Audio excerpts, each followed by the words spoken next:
आज हम पंचकर्म और हमारा आरोग्य, पंचकर्म का आरोग्य से जुड़ा हुआ महत्व, इसके बारे में बात करेंगे। कई लोगों को लगता है कि आयुर्वेद में आत्तिक चिकित्सा, इमरजेंसी इलाज ही नहीं है, लेकिन नहीं, पंचकर्म उसका आसान सा जवाब है। जैसे किसी एक पेशेंट में अगर काफ़ी ज़्यादा ब्लड प्रेशर बढ़ा है, तो अब तुरंत अगर हम उसका शिरोधारा या नस्य चिकित्सा आयुर्वेद के हिसाब से करेंगे तो उन पेशेंट का इमरजेंसी तरीके पे ब्लड प्रेशर कम हो जाता है। ऐसे बहुत सारी इलाज है आयुर्वेद में जो पंचकर्म के माध्यम से करेंगे तो हम इमरजेंसी बतौर उसका इलाज हो सकता है। अगर आपको सर दर्द है और तुरंत हम नस्य चिकित्सा अच्छे से करेंगे तो सर दर्द तुरंत ठीक हो सकता है। आयुर्वेद में किसी भी बीमारी के इलाज के लिए दो तरह के उपाय बताए हुए हैं। एक है शमन, जिसमें पेट में से दवाएं आदि आती है, और दूसरे है शोधन।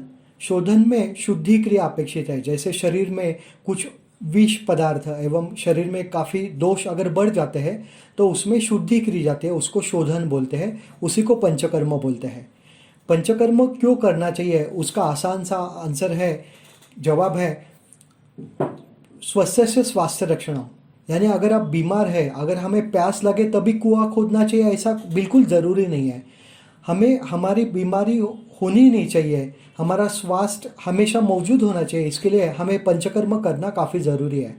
तो ये ज़रूरी नहीं है कि आप बीमार हो, स्वास्थ्य के लिए, स्वास्थ्य रक्षण के लिए भी पंचकर्म किया जाता है और वही सही तरीका है। हाँ, लेकिन आप बीमार है तो उस बीमारी से तुरंत छुटकारा पाने का आसान सा इलाज आयुर्वेद में पंचकर्म है। पंच यानी पाँच, कर्म यानी क्रिया। तो पंचकर्म में 5 क्रिया होती है। पहली होती है वमन। वमन ये कफ के विकारों को या शरीर के ऊर्ध्व शरीर में होने वाले सारे विकारों का इलाज वमन रहता है। पित्त के जो विकार है उनमें आपको पता है एसिडिटी जैसी बीमारियां है या पीलिया जैसी बीमारियां है, ये पित्त के विकार है, उनको विरेचन यानी जुलाब की दवा काफ़ी असरदार होती है। वात विकार के लिए बस्ती चिकित्सा दी जाती है। वात विकार में जैसे हड्डियों में पीड़ा हो, सांधों की कोई भी बीमारी हो या पचन क्रिया से संबंधित भी जो वात के विकार है, उनके लिए बस्ती काफ़ी असरदार है। अगर हमारे खून में अशुद्धि आ जाती है तो त्वचा विकारों से लेके बहुत सारे विकार शरीर में पैदा होते हैं, तो खून के विकारों के लिए रक्त मोक्षण काफ़ी अच्छा इलाज है, काफ़ी अच्छा पंचकर्म है। रक्त मोक्षण में जलव का लगाना, अलाबू लगाना, वेन से आपके खून निकालना इत्यादि चिकित्साएं अंतर्भूत होती है। उसके बाद में आता है नस्य, नासा ही शिरसोद्वारम। जैसे सर दर्द से लेके बालों के विकारों तक नस्य ये पंचकर्म काफ़ी असरदार है। वमन, विरेचन, बस्ती, नस्य, उसके साथ में उपकर्म जैसा और काफ़ी आजकल असरदार होने वाला कर्म है, वो है शिरोधारा। शिरोधारा त्वचा विकार, कैंसर से लेके बालों के विकारों तक शिरोधारा का असर काफ़ी अच्छा है। खाली अगर हम शिरोधारा या कोई भी पंचकर्म करें तो उसके पहले आप अच्छे डॉक्टर से अपना निदान आयुर्वेदिक पद्धति से अच्छे से कर लीजिए। फिर आपकी बीमारी का निदान, आपकी उम्र, जो ऋतु चल रहा है उस ऋतु, ये इन सारी चीज़ों का सोच विचार करके अगर पंचकर्म किया जाए तो वो काफ़ी असरदार होता है। और पंचकर्म करने से आपके बीमारी का मूल से इलाज होता है।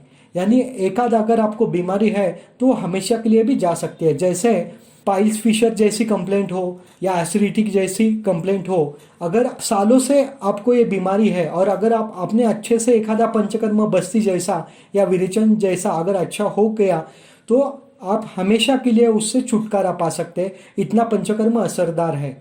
अगर आप असरदार तरीके से पंचकर्म करना चाहते हैं, शास्त्रोक्त पंचकर्म करना चाहते हैं, तो उसके लिए पहले स्नेहन स्वेदन यानी तेल लगाना, बाफ लेना, ये करना ज़रूरी है। स्नेहन स्वेदन होने के बाद में दोषों का उत्क्लेश यानी दोषों की वृद्धि करना ज़रूरी है। दोषों के उत्क्लेश के बाद में फिर शोधन होता है, यानी एक्चुअल ट्रीटमेंट, एक्चुअल इलाज होता है। जो वमन है, विरेचन है, वो होता है। और उसके बाद में संसर्जन क्रम अपनाना, एक डॉक्टर ने दिया हुआ डाइट प्लान आपको करना ज़रूरी होता है। अगर इस हिसाब से आप उत्क्लेशन, शोधन और संसर्जन इस सही तरीके से अगर कोई भी पंचकर्म करते हैं तो कोई भी आपकी पुरानी बीमारी आसानी से जल्द ठीक हो जाती है, मूलतः ठीक होती है, फिर से वो बीमारी होने का भय नहीं रहता। इसलिए आपको काफ़ी ज़रूरी है, आजकल काफ़ी ज़रूरी है कि आप पंचकर्म करें, क्योंकि ऋतु में आजकल सारे ऋतु विषम हो गए। हम जो खाना खाते हैं, हम जो हवा सांस से लेते हैं, उनमें काफ़ी प्रदूषण फैला हुआ है, या कभी कभी हमारा पचन शरीर में असरदार नहीं होता, तो उससे ज़्यादा दोष बॉडी में बनते हैं और वो बॉडी में जमते हैं। वो जमने से ही हमारी सारी बीमारियां होती है। अगर हम दोष उसकी शुद्धि कर लें, वो दोष शरीर से बाहर निकाल दें, तो आपको बीमारी होने का भय नहीं रहता, या कोई भी बड़ी बीमारी हो वो असरदार सही तरीके से जल्द पंचकर्म से ठीक हो सकते हैं। पंचकर्म और ऋतु का भी संबंध रहता है। जैसे बारिश में बस्ती करवाना काफ़ी ज़रूरी होता है, जैसे वसंत ऋतु में वमन करना काफ़ी ज़रूरी होता है, जैसे शरद ऋतु में विरेचन करना काफ़ी असरदार होता है, या कभी भी स्ट्रेस हो, मानसिक तान तनाव हो, तो उसके लिए शिरोधारा करना काफ़ी असरदार होता है।